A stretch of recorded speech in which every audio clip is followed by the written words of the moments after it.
Kali ini ada receiver next parabola dangdut, kodenya M, berarti ini bungkusnya yang merah ya. Dengan keadaan mati total alias tidak ada tanda-tanda kehidupan. Ya, kita coba colok ya. Ini posisi on. Kita coba colokin di sini. Ya, ternyata tidak ada indikator apapun. Nah, ini bisa dikategorikan penyakit lumayan bisa parah, bisa juga enggak ya. Untuk mengetahuinya kita harus bongkar terlebih dahulu. Nah, kita akan coba servis apakah bisa diperbaiki, apakah bisa diketahui penyakitnya.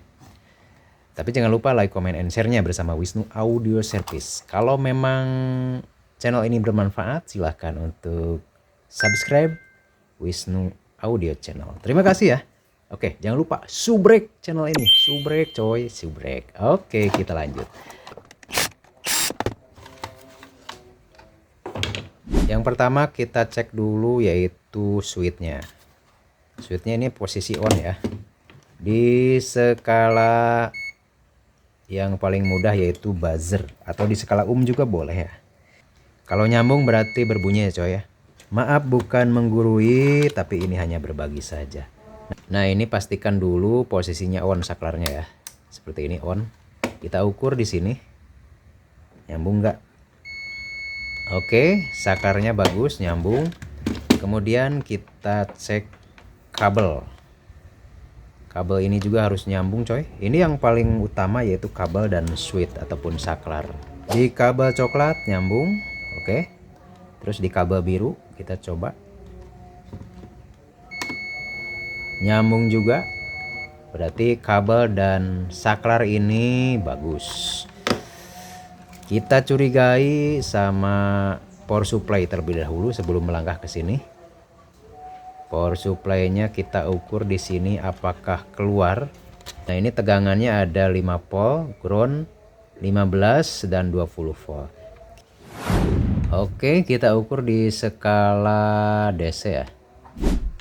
Setrum masih tercolok ya. Di bagian output power supply di sini nih yang masuk ke PCB. Ini harus diukur semuanya.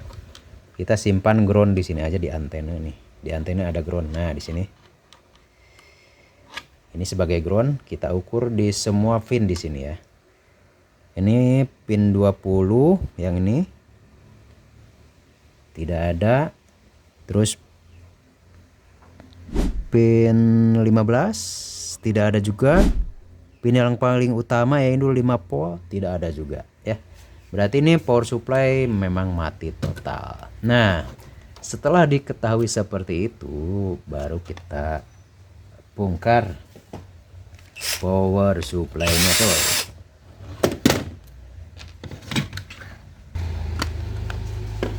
Oke, kita cabut.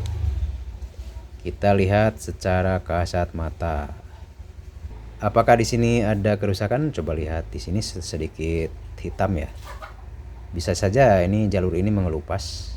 Di dalamnya tidak connect, bisa juga. Coba lihat di sini juga. Dan perlu dicurigai juga elko. Elko kita cabut, kita ukur. Bisa jadi IC-nya juga IC ini. Tapi sebelum itu pastikan sikring. Nah, sikring ini berupa resistor dengan kodenya F1 ya, F1. Ini resistor ya, tapi berupa sikring. Masuknya dari kabel yang biru nih. Nah, ini ukurannya 5 ohm 1 watt. 5,1 ohm 1 watt yang masuk ke dioda bridge. Kita ukur di sini. Apakah nyambung atau tidak? Ternyata tidak ada koneksi. Nah, tidak ada koneksi. Kalau putus seperti ini, jangan langsung diganti ya. Kenapa demikian? Karena kita harus ketahui bahwa putus ini karena ada beban berat. Biasanya ada yang short di sini, seperti dioda ataupun elko, seperti IC juga bisa short. Ini sebagai pengaman, ini bisa putus. Jadi sebelum diganti, lebih bagus kita cek dulu dioda, IC dan dan kapasitor yang ada di sini ya. Kita cek. Yang pertama yaitu yaitu dioda. Pakai skala ini coy, skala buzzer. Nah, pakai dioda bagian AC-nya di sini ya. Nah, di sini bagian input AC-nya. Tidak short ya. Seharusnya kalau short ngit seperti itu. Nah, kemudian di bagian IC. Untuk mengukur IC short ataupun tidak, kita bisa lakukan di sini di elco primer 450 volt 10 mikro. Nah, ini tidak short nih. Kalau short seperti ini, berarti ini aman. Kemungkinan resistor sebagai fuse ini memang putus karena panas, mungkin saja. Kita coba cabut dulu. Coy. Memang banyak kemungkinan ya ketika resistor putus, itu kemungkinannya banyak, bisa jadi dari short. Nah, ini sudah terlihat seperti ini. Ini akibat panas berlebih nih ya. Ukurannya 5,1 ohm. Sebelum kita ganti fuse-nya, resistor ini yang 5 ohm, kita coba dulu dengan langkah yang paling aman, yaitu pakai bohlam alias lampu pijar 100 watt seperti ini. Jadi kita pasang di sini ya sebagai pengganti sikring.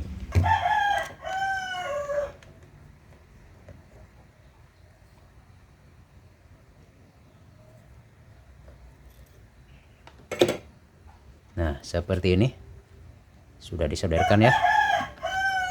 Ini sikringnya, lampu. Nah, kita coba. Kalau sudah pakai lampu, kita jangan takut untuk mengecek. Jangan takut ya. Tapi jangan disentuh, kalau setrumnya nanti ada, kita bisa jengkang. Oke, langsung kita coba colokan dulu setrumnya coy. Ini posisi on ya. Coba lihat. Nah, ini menyala. Coba lihat. Ini menyala terang. Tuh, berarti ini ada yang short. Maksud saya seperti itu. Berarti ini ada yang short. Nggak tahu di mana yang short. Nah, kita coba cari lagi penyebab shortnya di mana coy. Bisa juga di output di sini. Oke, lanjut. Kita ukur pakai skala buzzer. Pertama di dioda ya. Di dioda plus dan min tidak ada. Di elco juga tidak short. Terus dioda ini elco, kalau nggak salah ini elco ya, elco ya. Elco, terus kapasitor kecil ini. Ini juga dioda tidak short ya. Tidak ada yang mencurigakan di sekitar sini. Lalu kita pindah ke bagian sekunder. Kita ukur di bagian elco. Tidak nyambung ya. Ini hanya membuang setrum saja, barusan sebentar. Ini bagian dioda besar nih, 5 volt. Nah, ini hanya sebentar, hanya membuang setrum. Tidak short. Terus yang ini kapasitor. Setelah mengecek semua komponen di sini tidak bermasalah, kita fokus pada IC ini ya. IC dengan tipenya sebentar. Nah, ini RM6334. Mungkin IC ini bermasalah ya. Dan elco ini juga harus kita ganti karena ada sedikit kembung di sini, kembung nih. Ini sudah kita cabut IC-nya. Nah, ini langsung kita ganti saja dengan tipe yang sama. Seharusnya seperti itu. Kalau begini keadaannya, daripada ribet menunggu IC lama datangnya, kita beli online karena di pasaran di sini tidak ada. Di toko-toko di sini tidak tersedia IC ini. ada alternatif yang lain bisa digacun, tapi itu tidak menjamin awet ya. Lebih baik kita oplos saja dengan power supply yang lain yang tegangannya sama, yaitu 5 volt, 15 dan 20 volt. Nah, ini yang aslinya kabel soketnya ada 4 ya. Untuk penggantinya ini kabel soketnya ada 1 2 3 4 5 6. Dan soketnya berbeda. Jadi kalau mau disamakan ini harus dicabut dulu. Kita pindahkan ini kabelnya sesuai dengan urutan setrum. Oke, kita bongkar dulu. Supaya tidak tertukar, kita lakukan pemindahan kabel secara bertahap. Kita potong dulu yang 20 volt ini ya.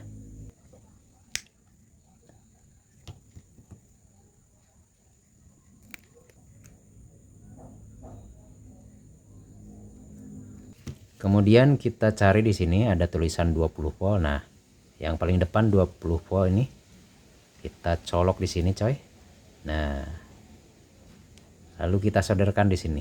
Oke. Nah, seperti ini. Di 20 volt, lakukan semuanya pemindahan kabel secara bertahap. Yang berikutnya itu yang 15 volt. Masuk ke 15 volt. Ground masuk ke ground. 5 volt masuknya ke PDD. Tulisannya di sini ada PDD ini 5 volt. Oke, pemasangan sudah selesai. 20 volt ground, 15 volt ground, PDD. PDD ini 5 volt. Soketnya sesuai dengan aslinya karena memang dibawa dari aslinya. Dari mesin yang ini, coy. Ya, sama kan? Oke. Seperti biasa kita sudah pakai kembali bohlamnya sebagai pengaman.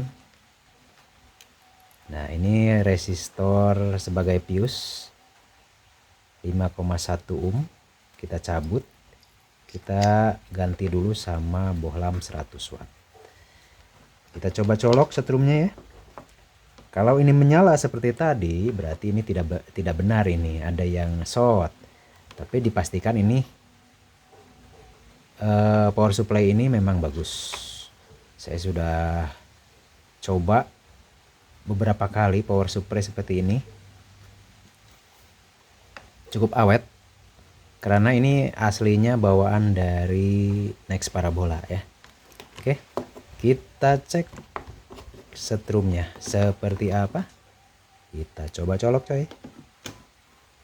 Ya, ini tidak ada kilatan api. Tidak menyala ya. Kita coba colok, coba lihat ya, aman. Kita coba tes ke mesin sini.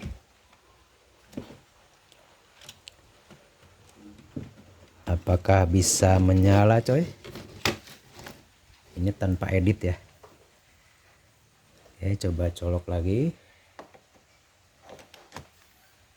Lihat di sini. Sip, mantap. Bagus. Berarti ini PSU betul ya. Kita coba inputkan di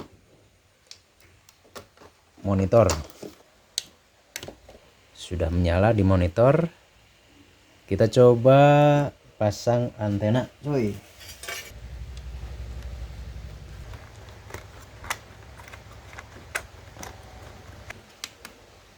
Ini sinyal sudah ada, tapi ini tidak ada paketnya, coy. Paketnya coba lihat. Kodenya E22, berarti tidak ada paketnya. Kita coba dipindah ke